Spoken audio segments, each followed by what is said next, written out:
இப்போ பார்த்துக்கிட்டிங்கன்னா யாரை பார்த்தாலுமே எனக்கு ஹார்மோன் பிரச்சனை இருக்குது, எனக்கு பிசிஓடி பிசிஓஎஸ் இருக்குது அப்படின்னு எல்லாருமே, irregular periods இருக்குது அப்படின்னு எல்லாருமே சொல்கிறாங்க.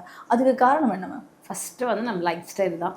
யாரும் வந்து டைமுக்கு நம்ம தூங்குறது கிடையாது, குறைவான ஒரு தூக்கம். நெக்ஸ்ட்டு நம்மளுடைய சாப்பிட்ற சாப்பாடுகள் ஹெல்த்தியான ஃபுட்டான்னு கேட்டால் கம்மி தான். இன்றைக்கி நம்ம ஃபாஸ்ட் ஃபுட் கல்ச்சருக்கு மாறியாச்சு. நெக்ஸ்ட்டு வந்து ஸ்ட்ரெஸ்ஸுன்ற ஒரு விஷயம். ஸோ இந்த 3 விஷயம் வந்து டெஃபினட்டாக நம்மளுடைய பீரியட்ஸை, ஒரு விமனுக்கு வந்துட்டு பீரியட்ஸை வந்து டிஸ்டர்ப் பண்ணும். ஸோ இதனால தான் வந்துட்டு அவங்களுக்கு ஒரு 30 days ஒன்ஸ் வர பீரியட்ஸ் வந்துட்டு ஒரு லாங்கர் பீரியடாக போகிறப்போ 40 days 45 days மந்த்ஸ் எல்லாம் 2-3 months ஒன்ஸ் பீரியட்ஸ் வர ஆரம்பிக்கும்.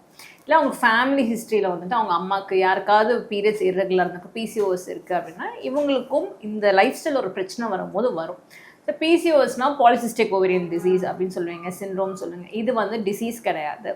நம்மளுடைய நார்மல் வெயிட், நமக்கு ஒரு ஹைட் இருப்பீங்க, அந்த ஹைட்டுக்கு ஏற்ற வெயிட்டை வந்துட்டு பிஎம்ஐன்னு ஒரு கால்குலேட் பண்ண போகிறீங்க.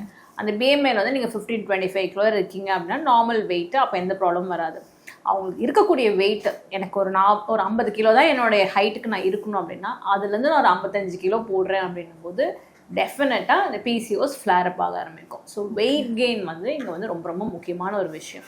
ஸோ எப்போல்லாம் உங்களுக்கு வந்துட்டு ஸ்ட்ரெஸ் அதிகமாகுதோ இல்லை வெயிட் ஜாஸ்தி ஆகுதோ அப்படின்னும் போது பிசிஓஸ் ஃப்ளேரப் ஆகும். அப்போ இர்ரெகுலாரிட்டி ஃபேஸ் பண்ணுவாங்க.